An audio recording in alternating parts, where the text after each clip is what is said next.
네, 매주 수요일 4부에서는 여야 경제 전문가들과 함께 수요 경제대담으로 하고 있죠.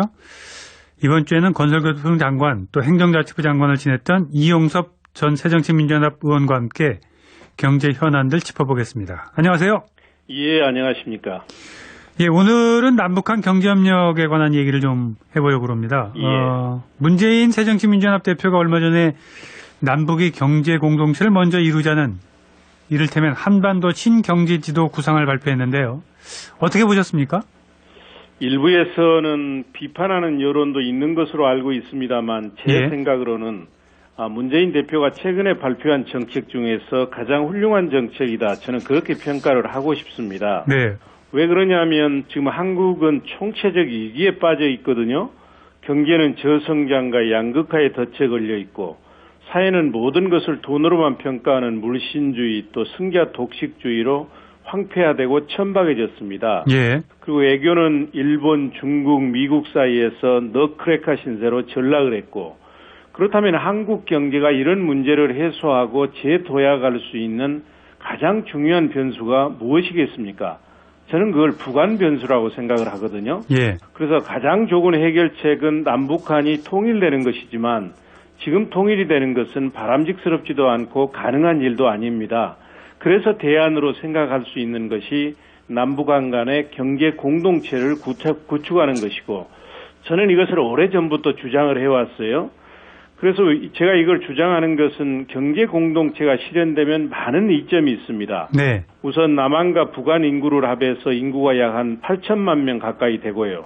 그만큼 시장이 커진다는 얘기죠. 그렇죠. 특히 이제 중국이나 러시아 이런 유라시아 대륙으로 연결돼서 규모의 경제가 실현되면 경쟁력이 높아져서 남북한은 새로운 이제 성장 동력이 확보가 되는 것이고요. 또 하나는 이제 한반도 경제 공동체는 지리적으로 남북한만 연결하는 것이 아니고 철도를 통해서 대륙 진출의 꿈을 앞당겨 줄 수 있습니다. 예. 현재는 부산에서 오스트리아 비엔나까지 배로 화물을 수송하는데 28일이 걸리거든요. 근데 시베리아 횡단철도를 거쳐서 가게 되면 5일밖에 걸리지가 않습니다. 그러니까 상품의 수송비와 수송시간을 크게 절감해서 남북한 모두에게 경제적 이익이 된다는 얘기고요. 마지막으로는 인구가 이제 8천만이 넘고 국민 소득이 4만 불이 넘는 나라를 우리가 48식 클럽에 가입했다 이런 얘기를 하거든요. 이런 나라는 현재 미국하고 일본하고 독일밖에 없는데 우리가 이렇게 한반도 경제 공동체를 구축하면 48식 클럽에 가입할 수 있는 돌파구도 마련되고 북한의 이제 중국 의존도도 축소할 수 있기 때문에 저는 좋은 아이디어로 생각을 하는 것이죠. 정책의 장기적인 방향이 옳다고 하더라고요. 어떤 정책이든 그 시기에서도 적절했는지 여부가 중요할 수밖에 없는데 과연 지금 이런 정책이 시기적으로 적당한가, 타당성을 갖고 있는가 하는 문제에 대해서는 조금 다른 생각을 갖고 계신 분들이 있을 것 같아요. 예를 들면 북한의 지뢰 도발이 얼마 전에 있었는데 바로 이 시기에 이런 한반도 신경제지도 구상 제안이 바람직한 것인가? 의문을 갖는 분들한테 대해서는 어떻게 말씀하시겠습니까? 우선 이제 이거는 70주년 광복절 경축사가 얼마 전에 박근혜 대통령께서 발표를 하셨지 않습니까? 그렇죠. 그때도 이제 지뢰 사건이 있었지만 이건 시기가 또한 또 다른 편에서 보면 광복절이라고 하는 시기가 중요하기 때문에 통일한국을 추진해야 된다 그런 말씀을 하셨지 않습니까? 예. 그래서 일부에서는 부적절하게 볼 수도 있겠습니다만 문재인 대표 입장에서도 이 사안은 이제 8.15 광복절과 관련해서 얘기를 해야 되기 때문에 그런 얘기를 했지 않는가 이렇게 생각을 하고요. 예. 실은 2차 세계대전 후에 분단된 국가가 4나라였습니다. 한국, 독일, 베트남, 예멘. 근데 우리나라만 제외하고 모두 통일이 됐거든요. 그래서 저는 일부에서는 이게 뜬구름 잡는 얘기다 이런 얘기도 하는 줄로 알고 있는데 이제 그런 생각을 우리가 버려야 합니다. 과거 정부가 통일을 위한 이런 발전적 제안들을 이런 식으로 매도해 왔기 때문에 통일이나 남북 관계에 진전이 없는 것이거든요. 예. 이제 우리 경제력 수준을 감안하면 우리가 마음 먹기에 따라 얼마든지 가능한 일입니다. 또 한 가지 그 시기적인 타당성 문제와 함께 또 한 가지 생각해 봐야 될 게 현실적인 타당성 여부인데요. 지금 현재 남북 관계는 사실상 완전히 중단된 상태인데 양자회담도 안 되는 상황에서 남한이 주도하는 육자회담 속개나 남북 경제협력 강화가 가능하겠습니까? 근데 왜 그렇게 안 되고 있는지 그 원인을 생각해 보자는 얘기죠. 예. 그것은 잘 아시는 것처럼 천안함 폭침이 2010년 3월 26일 날 있었지 않습니까? 그렇죠. 그 이후에 이제 이명박 정부가 5.24 조치를 단행을 했습니다. 이제 이 조치로 인해서 개성공단을 제외하고는 남북 경협이 모두 중단돼 버렸습니다. 예. 이제 이것 때문에 이제 안 되고 있는 것이거든요. 저는 그래서 지금 어떤 의미에서 남북 간의 모든 게 차단된 게 북한 쪽에도 많은 책임이 있지만 우리 쪽에도 책임이 있는 것이거든요. 그렇기 때문에 정부가 말뿐이 아니고 실제 정책으로 분단 극복에 대한 강한 의지를 가져야 하고 정책의 우선순위를 한반도 경제 공동체 구축에 두면 얼마든지 할 수 있다고 보고요. 또 하나는 이 한반도 경제 공동체는 남북 경협의 연장선상에 출발해야 됩니다. 그렇기 예. 때문에 5.24 조치의 해제를 통한 남북 경협을 복원하고 확대하는 것이 매우 중요한 것이죠. 그리고 지금 잘 아시는 것처럼 북한은 세계에서 가장 가난한 나라고 장기적인 경기 침체로 인해서 경제난에 허덕이고 있기 때문에 이 남북 경협을 정경분리 원칙, 그러니까 북한의 체제는 건드리지 않겠다 이런 것만 보장해주면 저는 얼마든지 남북 경협에 적극적으로 그 사람들을 끌어들일 수 있고 그리고 아까 얘기한 것처럼 한반도 경제 공동체 구축도 얼마든지 실현될 수 있는 과제라고 생각을 합니다. 지금 이영석 의원께서는 5.24 조치 해제를 말씀하셨는데 천안함 폭침에 대한 북한의 사과와 적절한 조치가 없었음에도 불구하고 우리가 일방적으로 5.24 조치를 해제해야 된다는 말씀이신가요?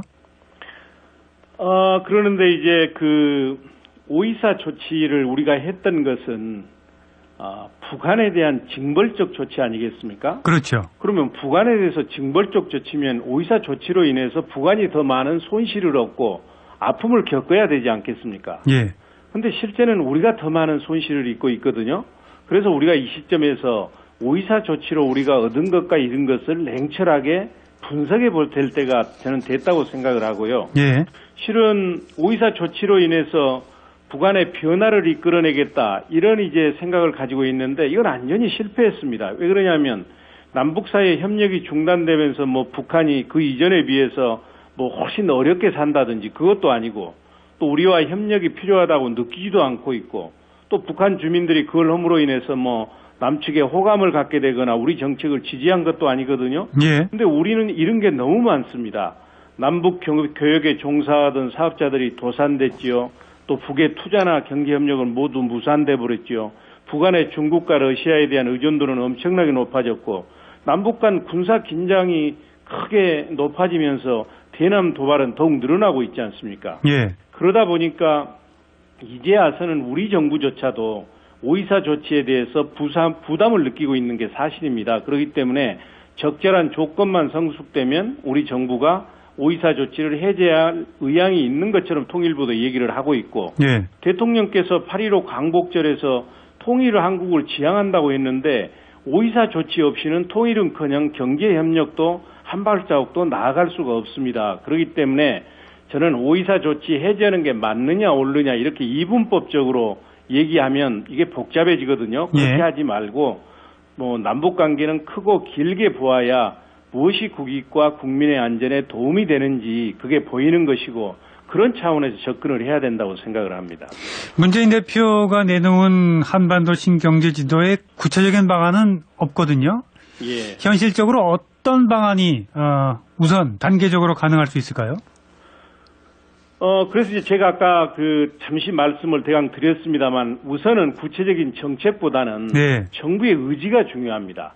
기본적으로 정부가 남북 간의 경색된 관계를 청산하고 남북 협력 관계를 증진시켜야 되겠다 하는 의지가 있어야지 예. 지금 대책들은 수없이 나와 있거든요. 그런 의지가 없기 때문에 그중에 정책들을 선택하지 않는 거란 얘기죠. 예. 그리고 우리가 경제 공동체를 북한에게 유인할 수 있는 확실한 담보가 뭐냐면 경제 공동체를 만들게 되면 북한 경제가 크게 성장한다는 이런 인식을 북한 당국에 심어줘야 되거든요. 예. 그렇기 때문에 북한 경제의 고도 성장을 위한 북한 경제 개발 사업을 남한이 적극 지원해줘야 되고요. 예. 북한의 노동 집약적 수출 산업을 적극 육성해줘야 되고 우리 제조업의 대북 진출과 함께 북한을 거점이나 특구 중심으로 개발해주고 예. 이런 거 해주게 되면 북한이 따라오지 않을 리가 없는 것이죠. 예. 남북한 경제협력 문제를 논의하자면 개성공단 문제도 빼놓을 수 없는데요. 이번에 합의된 개성공단 최저임금 5% 인상 합의 어떻게 보시는지요?